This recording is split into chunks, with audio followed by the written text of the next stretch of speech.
Chaque jour, Charles et Carole vous présentent la leçon de l'école du sabbat.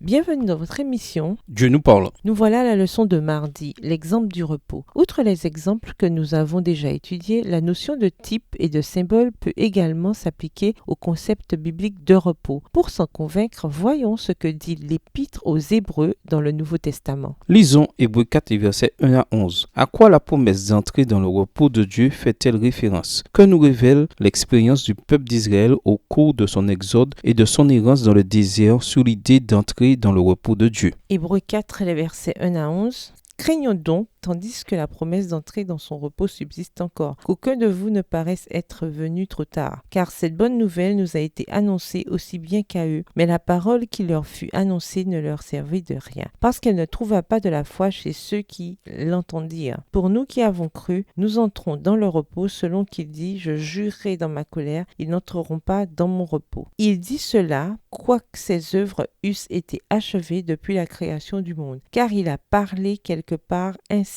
du 7e jour. Et Dieu se reposa de toutes ses œuvres le 7e jour, et ici encore, ils n'entreront pas dans mon repos.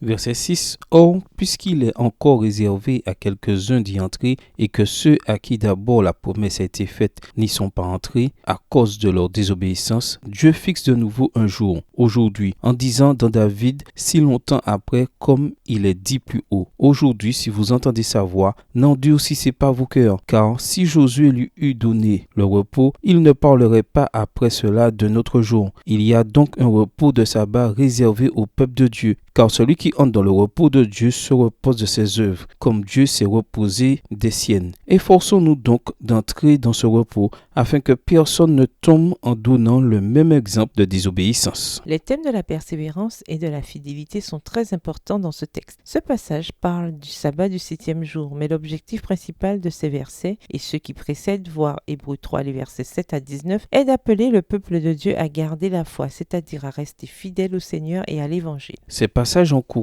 les lecteurs de la Bible à prendre au sérieux les leçons que nous enseigne la façon dont Dieu a guidé son peuple dans le passé, pour que personne ne tombe de la même manière en refusant d'obéir. Hébreux 4, verset 11. Nous sommes invités à prêter attention à ces paroles. Le texte se poursuit en nous indiquant que le peuple d'Israël connaissait la bonne nouvelle, mais qu'il n'a pas accepté la parole de Dieu. La foi des Israélites ne s'est pas renforcée. Ils ne lui ont pas fait confiance. Ils n'ont pas fait preuve d'obéissance et ont choisi la rébellion, à comparer avec Hébreux 3, les versets 7 à 15. Ainsi, ils n'ont jamais fait l'expérience du repos comme Dieu le désirait. Le texte d'Hébreux 4, le verset 3 souligne qu'il y a une relation étroite entre la foi et le repos. Nous ne pouvons entrer dans le repos que lorsque nous croyons et faisons confiance à celui qui nous a promis ce repos et qui peut tenir cette promesse. Il s'agit bien sûr de Jésus-Christ. Relisons Hébreux 4, verset 3. Quel était le principal problème des personnes mentionnées? Quelles leçons pouvons-nous en tirer pour nous à qui la bonne nouvelle a été annoncée tout aussi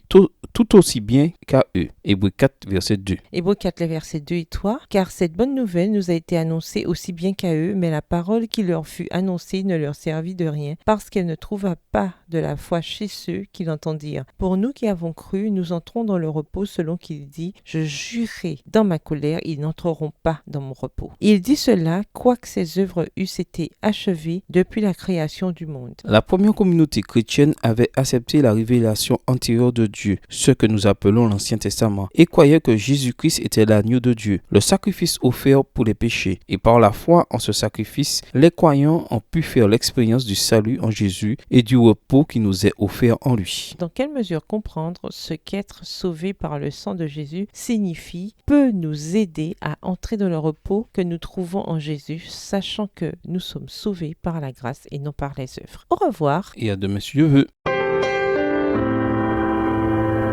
Dieu nous parle. Chaque jour, Charles et Carole vous présentent la leçon de l'école du sabbat.